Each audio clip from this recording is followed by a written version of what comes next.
Mucho ojo que con esto Dilthey entonces no niega y nunca va a negar la posibilidad de un estudio realmente riguroso y serio de los fenómenos humanos. Él entonces, imbuido dentro de todo este espíritu del idealismo y el romanticismo alemán, se va a hacer preguntas tan sencillas como por ejemplo, ¿por qué tanto ayer como hoy nosotros somos capaces de leer a Antígona y sentir dentro de nuestras entrañas esa incertidumbre que causa el hecho de tener que elegir entre responderle y acatar a las leyes de los hombres y a lo que en sí mismo es bueno? Que entonces nos permite a nosotros comprender ayer como hoy ese espíritu vital, ese Sitz im Leben como lo llamaban los alemanes, de ese Aquiles entonces que rompía en llanto en la Ilíada. ¿Cómo entonces nosotros ayer como hoy estamos posibilitados para comprender esa angustia que encarna un texto sagrado, por ejemplo, como lo es la pasión, los diferentes textos de la pasión de Cristo? Es entonces que Dilthey nos va a mostrar que esencialmente el ser humano prefigura todo su accionar psíquico, todo su accionar aparentemente individual y atomizado, teniendo como un telón de fondo a la vida misma. Y la vida misma es la que prefigura a través de los constructos mentales, a través de los constructos del lenguaje y los constructos simbólicos, la manera en la que nosotros configuramos y damos forma, en la que entretejemos las diferentes facetas y los diferentes aspectos de nuestra vida. Es entonces que ese sentimiento común nosotros lo podemos entender, porque Dilthey va a decir que detrás de ese sentimiento, que detrás de esa intencionalidad humana, siempre hay un desarrollo intersubjetivo, siempre va a haber un desarrollo histórico, siempre va a haber un desarrollo social, pero más importante que todo esto y que lo engloba, es un desarrollo vital, es un desarrollo que teje con cuidado y que no deja al azar a ningún aspecto de nuestra vida.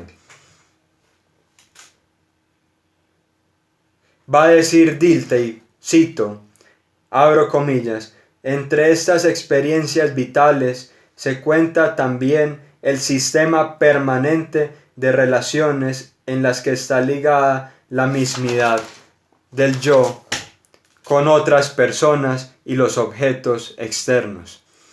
Entre más experiencias vitales que fundan la realidad del mundo exterior y mis relaciones con él, las más importantes son las que limitan mi existencia, ejercen sobre ella una presión que no puedo eliminar, que frenan mis intenciones de un modo inesperado y que no pueden alterarse. La totalidad de mis inducciones, la suma de mi saber, se basan en estos supuestos fundados de la conciencia empírica.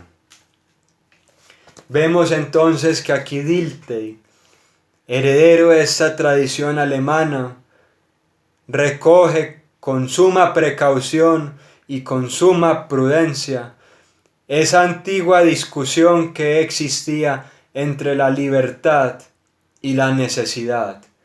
Para Kant, que planteaba una subjetividad abstracta, la libertad nada más era esa forma autónoma en la que el alma podía asemejarse con lo divino, pues estaba más allá de esas ligazones y esos condicionamientos experienciales y contingentes. No obstante, es primero Hegel quien le da una estocada a este sistema kantiano, mostrando que es inadmisible que el alma, el sentimiento, el pensar y las voliciones humanas estuvieran únicamente amparadas en una base metafísica, con una especie de reino de los cielos que desdibujaba y desvestía al sujeto de su realidad empírica y de su realidad objetiva, que siempre estaba haciendo referencia a su yo empírico y a su yo trascendental. Para Hegel, entonces, la libertad y la necesidad conviven de una manera dialéctica. El ser humano es libre de actuar, pero siempre será libre de actuar en la medida en que esté situado y en la medida en que esté localizado dentro de unas formas de pensamiento y dentro de unas formas prácticas del actuar que son muy claras y que están avaladas por toda la comunidad. Y es entonces aquí Dilthey que nos va a decir que la vida es esa concatenación, es ese encadenamiento total de los hechos que nosotros muchas veces pasamos por desapercibidos, pero que en últimas cuajan el caldo de cultivo que permite a ese yo tener una imagen de sí mismo, una imagen del otro y una imagen de la realidad. Dilthey entonces va a señalar que hay tres aspectos o tres contradicciones que son sumamente importantes para aquel valiente que se quiere enfrentar al estudio de las ciencias del espíritu. Y son contradicciones entonces que debemos de comprender y que debemos de volver conmensurables en nuestro estudio y en nuestra ya después disertación, en nuestra construcción de discurso. La primera contradicción se da entre la caducidad de la vida y nuestra voluntad de algo firme. El ser humano, muchos afirmarán, es consciente de su propia humanidad y lo que lo ha constituido como humanidad es su conciencia de la finitud, es su conciencia de la limitación. Y frente a esta limitación él entonces quiere dejar una huella que sea indeleble. Pero no solamente eso, también quiere construir entonces unas estructuras de sentido que le permitan entonces darle un cauce y darle un piso firme a lo que es entonces esa aparente contradicción entre lo perenne, entre lo que es infinito y lo que rebasa la dimensión existencial individual, y aquello que es caduco y que está destinado entonces a la muerte. Es entonces que nosotros podemos darle una nueva mirada, no solamente a las grandes producciones del arte, sino también a nosotros mismos. Nosotros entonces, ¿cómo le intentamos dar sentido a esa realidad? ¿Cómo intentamos darle un soporte simbólico, un soporte claro, un soporte que sea digno y que sea loable a esa realidad? La segunda contradicción que nos señala Dilthey es el poder de la naturaleza y la independencia de nuestra voluntad. Esto ya lo había trabajado un poco Freud en El malestar de la cultura, cuando él va a afirmar entonces que la cultura nace como una respuesta a esa necesidad de sentirnos indefensos, inermes y vulnerables frente a la naturaleza. La cultura entonces, de acuerdo a esta concepción freudiana que no se desliga mucho de esta, también nace como esa necesidad entonces de redistribuir de una forma aparentemente justa y evitando la violencia pulsional y la violencia de muerte, los diferentes recursos humanos y naturales. Nosotros somos naturaleza. y aquel que lo niegue es sumamente tonto. Nosotros estamos compuestos de tejido, somos yo no sé cuánto por ciento de agua. Nosotros también estamos limitados por las necesidades naturales, pero entonces hay un algo que se va desprendiendo y que se va formando entonces como una voluntad libre, que es esa voluntad que yo ya les había indicado en la vez anterior, que es la que permite acercarnos a lo bueno, a lo bello y a lo verdadero. Schiller, por ejemplo, en sus cartas para una educación estética de la humanidad, va a decir que realmente lo que constituyó al hombre fue esa superación del ser natural para saberse a sí mismo libre. Y hay un juego libre entonces entre esa búsqueda de lo bello y el entendimiento.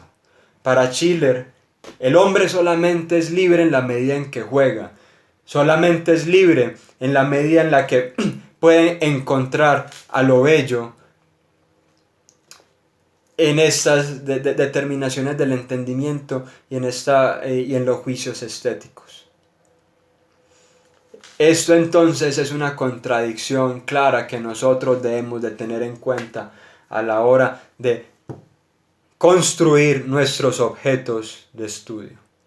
No podemos desligarnos de esto, porque claro, todos tenemos la necesidad de comer, pero entonces es la misma forma en la que respondemos a esa necesidad, por ejemplo, nosotros, dentro de este mundo globalizado, dentro de este mundo que es heredero pues directo de Occidente, a como lo harían algunas tribus seminómadas que todavía existen en el África subsahariana.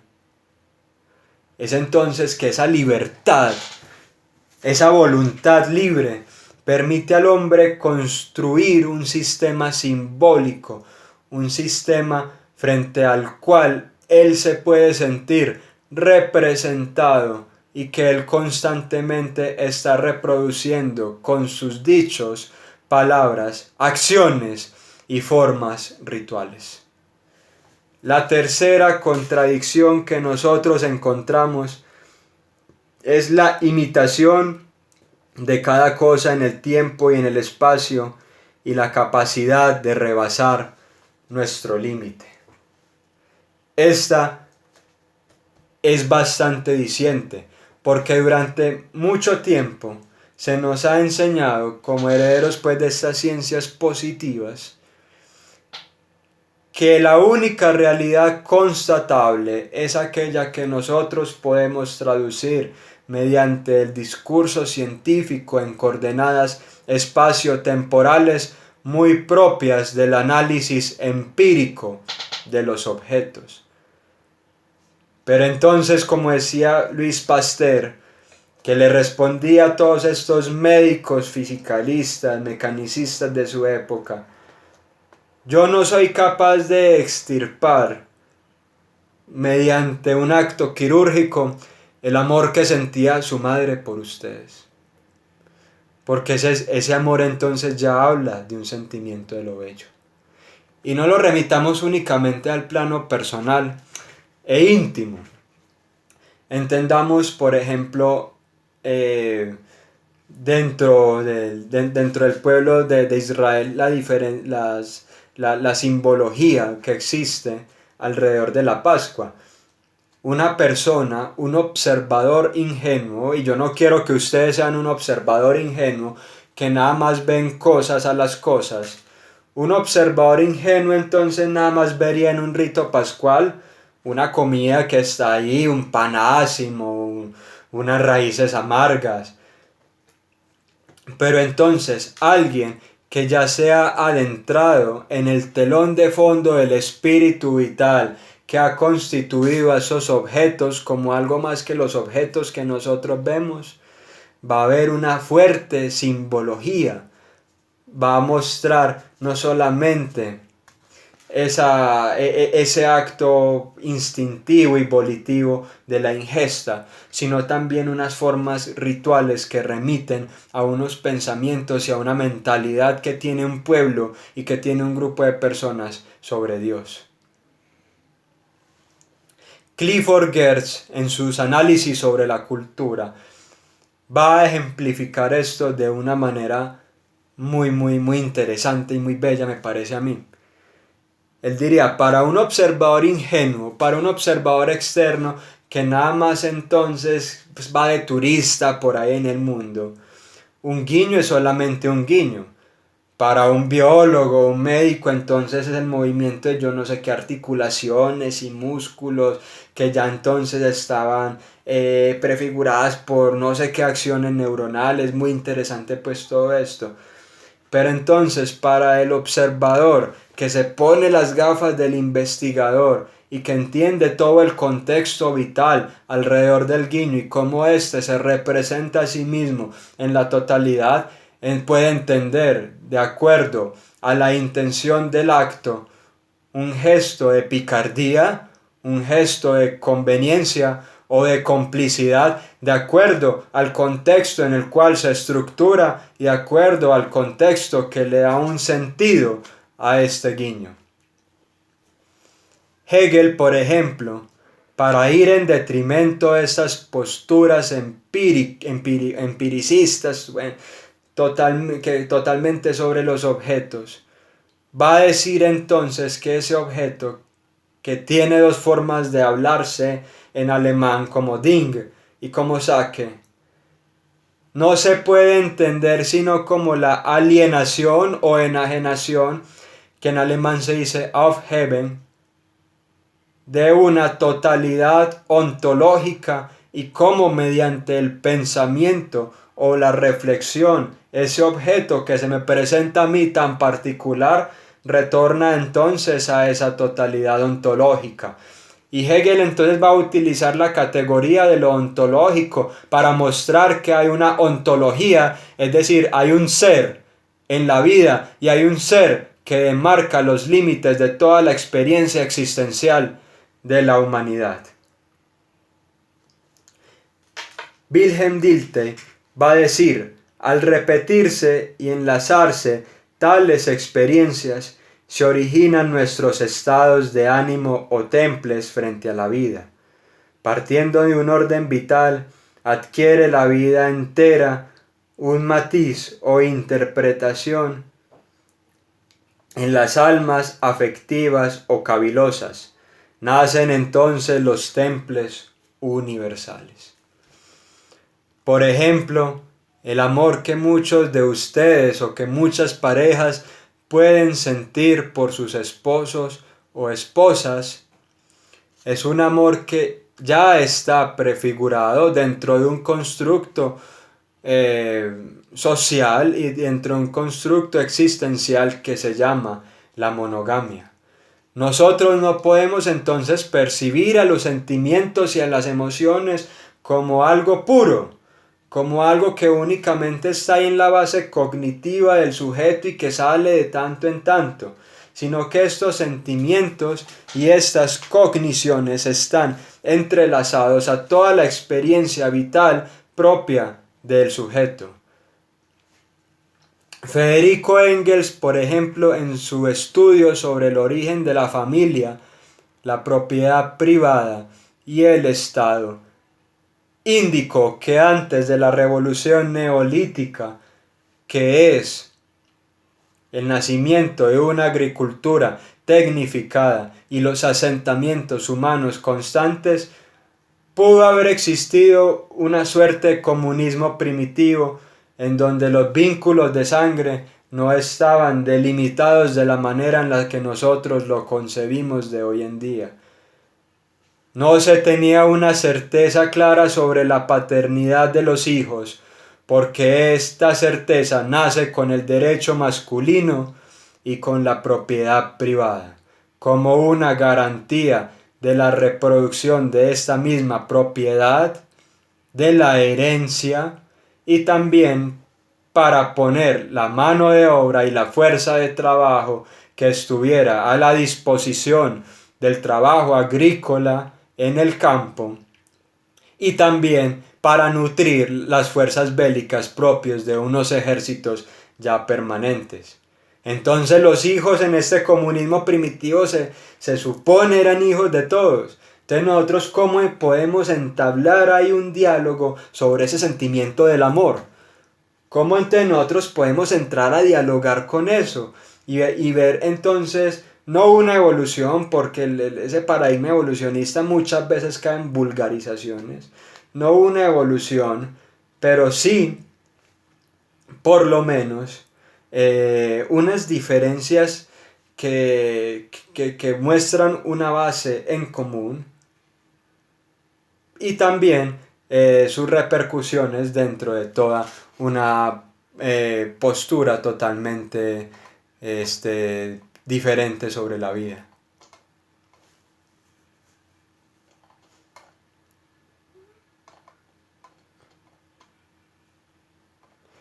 Va a decir, por ejemplo, Clifford Geertz, que entonces estos procesos sociales son procesos tanto de significación como de comunicación. En primer lugar, hay una problemática de los códigos sociales.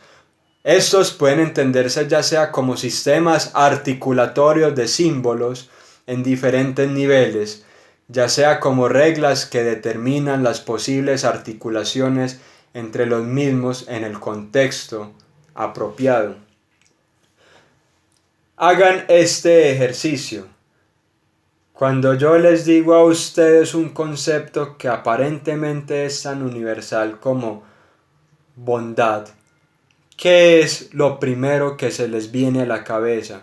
¿Qué tipo de actos buenos son los primeros que ustedes pueden encontrar? Nosotros vemos que entonces la Sagrada Escritura es un sistema de símbolos que está articulado y que tiene un sentido, y es un sentido que constantemente está autorreferenciándose dentro de un contexto. Ejemplo de ello son los títulos cristológicos. Cuando a Cristo se le dice el Hijo de Dios, esto denotaba un peso frente a una cultura que le daba ese título, ese gafete, al emperador. Cuando entonces encontramos el título de rabí, vemos por otra parte esa otra patica sobre la cual se cimienta ese cristianismo primitivo, que veía en ese rabí como un maestro al cual se debía seguir y que entonces coherentemente explicitaba hechos y palabras. Vemos, por ejemplo, entonces nosotros cómo el texto del Génesis entonces, que fue escrito entre varias manos, intenta demarcar una posición diferente frente a las otras creencias que circundaban y orbitaban alrededor de Israel. Vemos entonces como en el primer capítulo del Génesis el autor se precia de ser muy cuidadoso, de no dotar a los astros de ningún tipo de divinidad, porque entonces ese Dios que es trascendente, que es inmaterial, que no tiene sexo, que no es factible de ser humanizado, va más allá de todas esas determinaciones de tipo natural. Y todos los astros y toda la naturaleza y todo el cosmos entonces le obedece. Cosa totalmente diferente a como podía pasar con acadios, sumerios, persas, babilónicos, asirios, etcétera, etcétera, etcétera. Vemos nosotros, por ejemplo, entonces cómo van evolucionando las maneras frente a las cuales se refiere a Dios. Cuando Dios entonces ya es referido en la Sagrada Escritura como Yahvé, vemos un pueblo que ya tiene conciencia de ser pueblo, que ya tiene conciencia de un trayecto histórico y de un trayecto social que es amplio. Continuemos entonces con la segunda característica que da Clifford Geertz sobre los símbolos. La problemática de la producción de sentido y por tanto de ideas, representaciones y visiones del mundo, tanto en el pasado para dar cabida a las representaciones ya cristalizadas en forma de preconstruidos culturales o capital simbólico, como en el presente, para abarcar también los procesos de actualización, de innovación o de invención de valores simbólicos. El ser humano, decía Martin Buber, un filósofo judío, es el único ser que camina con sus raíces, pero al caminar con sus raíces tiene puesta la mirada en los astros, tiene puesta la mirada en el firmamento, en esas grandes construcciones espirituales y culturales que lo anteceden y que lo hacen sentirse identificado. El ser humano entonces al caminar y al desarrollar un trasegar histórico también cambia, también varía, también va entonces mutando sus maneras de concebir al mundo, y los símbolos entonces van adquiriendo diferentes maneras de relacionarse con el sujeto y con su realidad inmediata. Un ejemplo de ello muy diciente es el de la esvástica. La esvástica ha sido un símbolo común utilizado por los pueblos indoeuropeos. La esvástica y ese número 4 tienen unas formas de representarse importantísimas dentro del mundo indoeuropeo. Y ya vemos como en el siglo XX entonces Hitler, con ese afán de darle un sistema de identificación al pueblo alemán, remontándose a esos orígenes remotos, agarra la esvástica y le da una innovación cultural, pues una manera diferente de percibirse. Lo vemos nosotros, por ejemplo, en los diferentes números sagrados que tienen sus particularidades dentro de cada uno de los contextos. Uno de ellos es el número 3.